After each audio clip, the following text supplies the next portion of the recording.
Senior anchor person Kamran Khan نے کہا ہے کہ army chief general Syed Asim Munir نے D G I S I lieutenant general Nadeem Anjum کو توسیع دینے کا فیصلہ کر لیا ہے۔ سماجی رابطوں کی ویب سائٹ ایکس یعنی سابقہ ٹویٹر پر اپنے بیان میں اینکر پرسن کامران خان کا کہنا تھا کہ چونکہ جنرل عاصم منیر کی قیادت میں عسکری قیادت پاکستان کو بدترین معاشی بحران، دہشت گردی میں اضافے اور انتہائی اہم جیو پولیٹیکل پیش رفت کا جواب دینے کے لیے ہر وقت کمر بستہ ہے۔ باخبر ذرائع نے اعتماد کے ساتھ دعویٰ کیا ہے کہ متعلقہ قیادت نے لیفٹیننٹ جنرل ندیم احمد انجم کی بطور director general inter services intelligence خدمات میں توسیع کا فیصلہ کیا ہے۔ ذرائع کا کہنا ہے کہ لیفٹیننٹ جنرل ندیم احمد انجم مزید 1 سال تک director general inter services intelligence یعنی آئی ایس آئی کے عہدے پر فائز رہیں گے۔ انہوں نے اپنے بیان میں کہا کہ پاکستان کی معیشت کو درپیش اہم مسائل سے نمٹنے کے لیے آرمی سول حکومت کی قیادت میں چلائی جانے والی مہم میں آئی ایس آئی متعلقہ سویلین ایجنسیوں کے ساتھ مل کر ایران اور افغانستان کی سرحد کے ساتھ سمگلنگ کے خاتمے،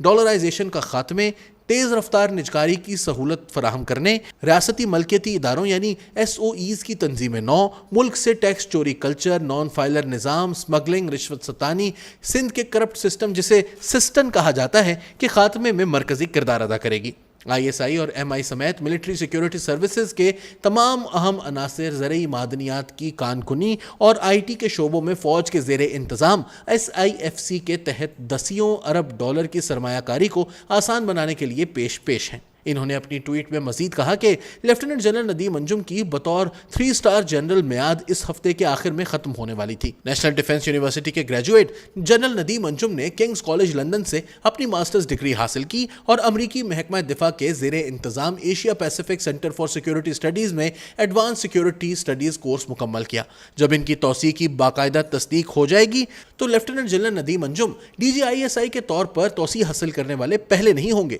اس سے قبل جنرل اختر عبد الرحمان اور لیفٹیننٹ جنرل احمد شجاع پاشا بھی قومی سلامتی کی بنیاد پر توسیعی مدت کے لیے ڈی جی آئی ایس آئی رہ چکے ہیں۔ تاہم سینئر فوجی ذرائع نے اس حوالے سے تبصرہ کرنے سے انکار کیا ہے اور لیفٹیننٹ جنرل ندیم انجم کی بطور ڈی جی آئی کی توسیع کے حوالے سے کوئی باضابطہ تصدیق یا تردید نہیں کی۔ دوسری جانب صحافی اسد علی طور نے اپنے حالیہ ویلاگ میں دعویٰ کیا تھا کہ آرمی چیف سید عاصم منیر موجودہ ڈی جی آئی ایس آئی کو توسیع نہیں دیں گے، بلکہ لیفٹیننٹ جنرل ندیم انجم 18 ستمبر کو اپنی مدت ملازمت ختم ہو جانے کے بعد فوج سے ریٹائر ہو جائیں گے، جبکہ ان کی جگہ نئے D G I S I کے طور پر ایسے شخص کو تعینات کیا جائے گا جو آرمی چیف کا قابل اعتماد اور قریبی ہوگا۔ صحافی نے مزید کہا تھا کہ آرمی ایکٹ میں ترمیم کے بعد آرمی چیف کو یہ اختیار مل گیا ہے کہ اگر وہ چاہیں تو کسی بھی فوجی افسر کو 60 سال کی عمر تک ریٹین کر سکتے ہیں۔ تاہم ذرائع کا کہنا ہے کہ لیفٹیننٹ جنرل ندیم انجم کو توسیع ملنے کے امکانات معدوم ہو رہے ہیں، کیونکہ آرمی چیف اس بات پر غور کر رہے ہیں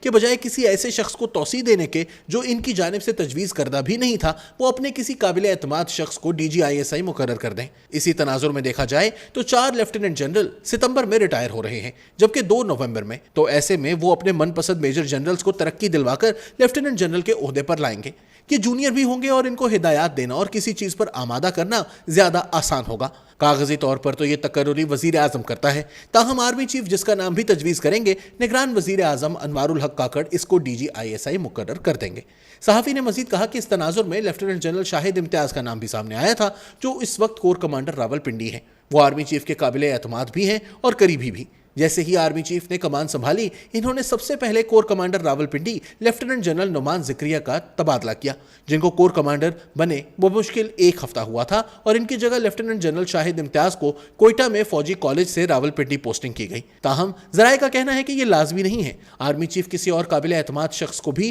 ترقی دے کر D G I S I کے عہدے پر تعینات کر سکتے ہیں۔